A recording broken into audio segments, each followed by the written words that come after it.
بسم الله الرحمن الرحيم. الحمد لله رب العالمين ولا عدوان إلا على الظالمين. الصلاة والسلام على رسولنا محمد وعلى آله وصحبه أجمعين. أما بعد. Assalamu alaykum va rahmatullohi va barakatuhu. Hurmatli ustozlar va qarindoshlar, Alloh subhanahu va taolo har biringlarni dunyoning har qaysi joylarida xotirjam salomat qilsin. Alloh subhanahu va taolo har birimizning qilgan yaxshi amallarimiz, xayr ihsonlarimiz, Alloh yo'lida qilgan nafaqalarimizni Alloh qabul qilsin. Bugungi darsimiz yana muvaffaqiyat qozong'uvchilarning sifatlari to'g'risidagi darsningki davomi. Biz ilgirki darsimizda bir bölük sahabelarninki Alloh yo'lida o'zininki barlig'ini taqdim qilgan ulgulik, namunlik ish izlarini bayon qilgan. Hamda insonlar Alloh yo'lida mal sarf qilishda uch turlik bo'ladi. Bir turlik kishilar Alloh yo'lida ya'ni mal sarf qildik deb qilgan o'zining xayr ihson nafaqi bilan riyo qilishni, boshqalarga anglitishni maqsad qiladi. Bular uchun hech qanday oxiratda ajr savobdan nasibisi bo'lmaydi. Bunda kishilar tunji bo'lib qiyomat kunida savol so'roq qilinib, yuzchak so'rilib do'zaxga tashlanadigan kishilar. Yana bir qism kishilar boshqalar xayr ihson qilgandan keyin hayo qilib, voy ajab boshqalar qilyotidi, men xayr ihson qilmasam sattumison, shunda iqtizod turib Alloh yo'lida bir narsa sarf qilmadi deb kishilar menga boshqa chiqarmasin deb kishilardan hayo qilib mol mulkini Alloh yo'lida sarf qiladi. Bu odam uchun ya'ni ajr savob bo'ladi. Odatda shundoq bo'ladi.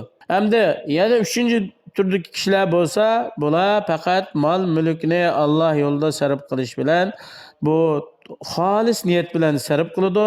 Bu haqiqiy ajrga erishgan kishilardir. Allah subhanahu va taolo aytadi: "Ulaika ala hudan min robbihim." Yuqoridagi sifatga ega bo'lgan kishilar, ular o'z Robbi tarafidan bo'lgan hidoyatning to'g'ri yo'lining ustida, ular doim shu to'g'ri yo'lning ustida bo'ladi. Up-ochiq, ro'shan bo'lgan, hech qanday qing'irlik bo'lmagan to'g'ri yo'lda bo'ladi. Allah subhanahu va taolo yana Yusuf alayhissalomni sifatlagan oyatda deydi: "Kazalika linusarrifa anhu as-su'a wal fahsha innahu min ibadinal mukhlasin."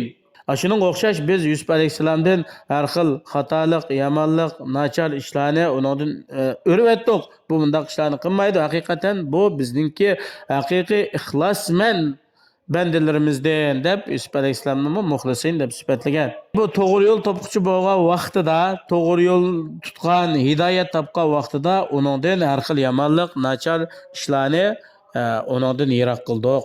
Bizden nachar ish, yomonlikni faqat Alloh subhanahu va taolo o'zi boshqa tarafga burib o'tadi.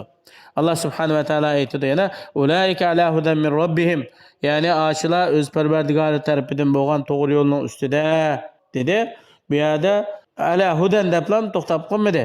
Chunki hidoyatning turlari bir qancha turlik bo'ladi. Ba'zida shaytonning yo'llari bo'ladi, inson uningga ergashib ketadi.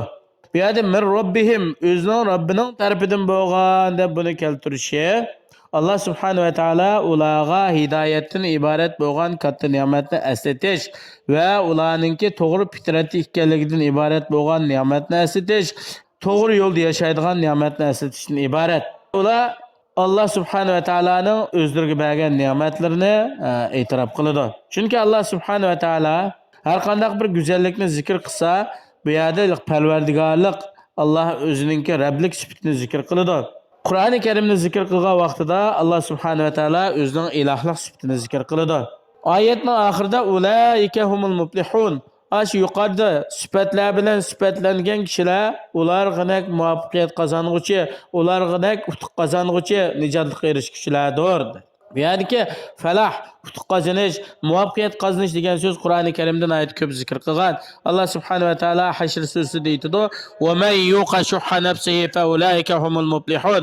Har qanday odam o'zini bexillikdan saqlasa, bexillik qilmasa, bular haqiqiy muvaffaqiyat qozong'uvchi, utuq qozong'uvchi.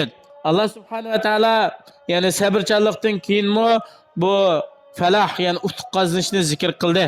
Mol mulk sarf qilib tirishchanlik qilgandan keyinmi utuq qozonganligini zikr qildi. Bu falah degan so'z lug'atda yuqori o'rlash, baxtli bo'lish, nijot tepish, utuq qozonish degandek narsalarni bildirdi. Ulaika humul muflihun deganning ma'nosi bular utuq qozondi, nijot topdi, muvaffaqiyatga erishdi, o'ziningki ruhiy, moddiy ruhiy tarafini oshkora va yoshirin hamma ishlarni isloh qildi degan. Allah subhanahu ve taala bizlerni utuq kazanğuçylarynyň, muvaffaqiyet kazanğuçylarynyň qataryndan kılışyny soraýmys. Namazni Allah özü buyurgan şekilde ada kıladigan ve gaybga işinedigan, Allah rızık bergen mal-mülkni Allah yolunda sarf kıladigan haqiqiy taqwadar mu'minlarning qataryndan kılışny Allah'tan soraýmys. Vesselamu aleykum ve rahmetullahi ve berekatuhu.